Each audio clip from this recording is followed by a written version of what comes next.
Do you feel like you've worked really hard to get where you are, and yet you find yourself hoping against hope that this isn't all there is, that this isn't as good as it gets? Well, good news. Today I'm giving you 3 easy steps towards one mindset shift that can throw open the doors to possibility. Hi, I'm Megan, nurse practitioner and nurse coach, and this video is for nurses who find themselves frustrated with their current health, wellness, or work stress, or frankly just their ability to follow through on their goals and the things that they want for their life. I give you easy and quick tips to help you give yourself some of the amazing dedication and care that you give to your patients. So today I am talking about the concept that evidence-based practice in your own personal life is not the best approach. So I know this is going to sound crazy. Before everybody gets all upset, let me tell you what I'm talking about. Our day-to-day activities at work are based on evidence, are based on scientific research that shows what's been shown to be effective for our patients.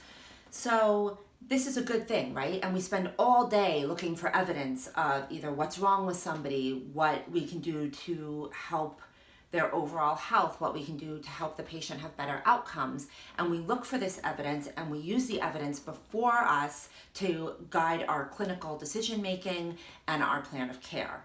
So this all sounds really good. Science is so important, except when we try and apply it to our personal lives. Stick with me. So many of us get frustrated that at the end of a work day, we're too tired and we're worn out, and we find ourselves just kind of becoming okay with the status quo. And yet, when we think about it, we have other things that we want in our lives. We have things that we want to make better and to reach new goals, but it just seems completely impossible. After all, we have a lot of evidence as to why things have kind of topped off, why they can't get better.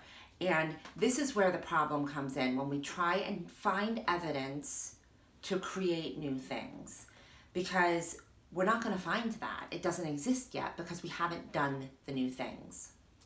If we only use evidence that has already been proven to work in our lives and give us our outcomes, then we're only going to get the same outcomes. We have to make new evidence. So this is when we get back to the model of our thoughts, aka our beliefs, create our feelings, which create our actions, which then create our results. Now, we really like to focus on the action part, right? We say we're going to do this or do that, and it's going to help us achieve something new.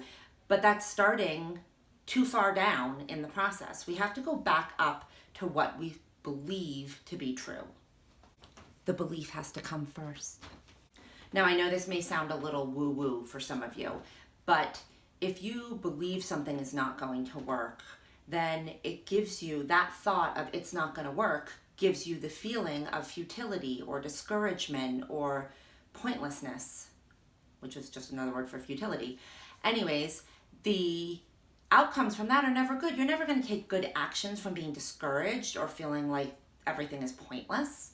So how do we get the belief to change first?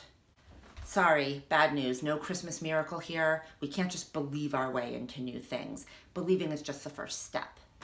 So the real question is, how do we establish new beliefs? Or how do we establish a belief that's going to help us? So step 1, be aware of what your current beliefs are.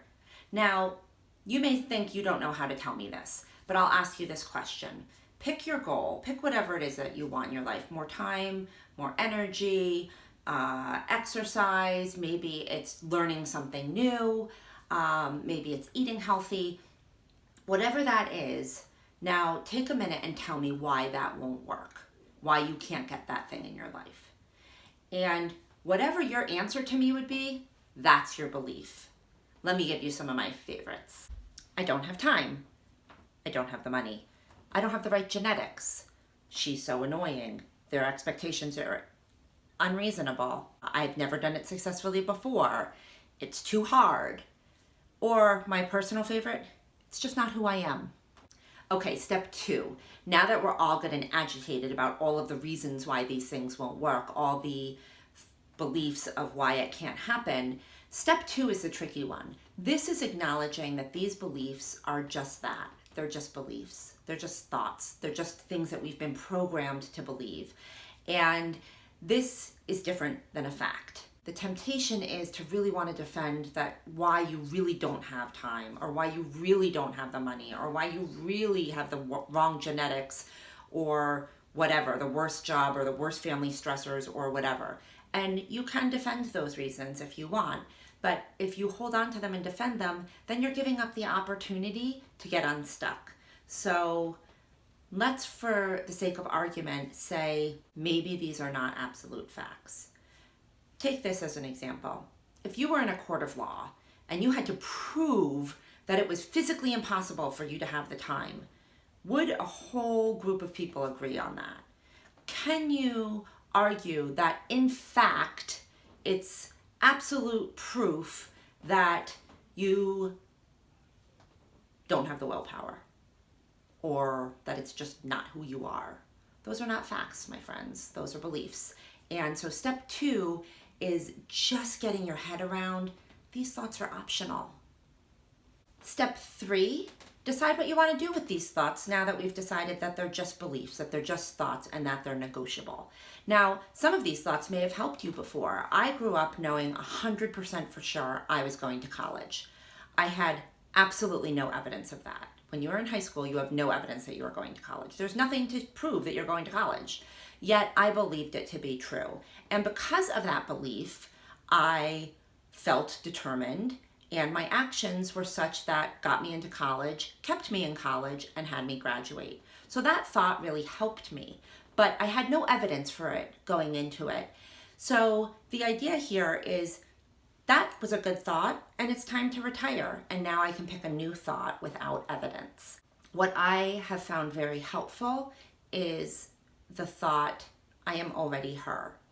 We tell ourselves we have to become somebody new, that we have to be something improved or different than what we are. And yet, when I was in high school, I was already the person who was going to graduate college.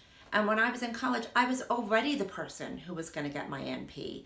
And so on and so forth. But you can see my point that I didn't change who I was. I didn't have to get to be somebody better. I am the person now who can achieve those things in the future, who can pick new goals and work towards them with the same kind of certainty. If I can hold on to that belief, then I can move forward with confidence. And confidence is a feeling that gets things done. If you want to achieve something new, you have to pick a new thought. You have to let go of the ones that maybe aren't helping you anymore. Okay, so now maybe for some of you, the thought that you're already that person is not helpful. It may seem like it's too big of a jump to go from, I'm the person who hates my job and is overwhelmed and has unreasonable expectations at work, to, I love my job and this is great. I'm that person. Sometimes we need a little help along the way. Sometimes we need a gentler hypothesis to kind of build our new action, our new experiments, our new tries to achieve what we want. What would an example of a more gentle hypothesis be? I'll tell you. Try the phrase, it's possible that. So let's go back to the example of enough time. I don't have enough time. Maybe the next step is, it's possible that I do have enough time. It's possible that I can get along with my in-laws. It's possible that I can show up to work and do a phenomenal job despite whatever the expectations of administration are. Try that trick. I'm telling you, it will shift the feeling from frustration to possibility or curiosity. And then we can take action and try things. And then, my friends, drum roll please, we can get new results.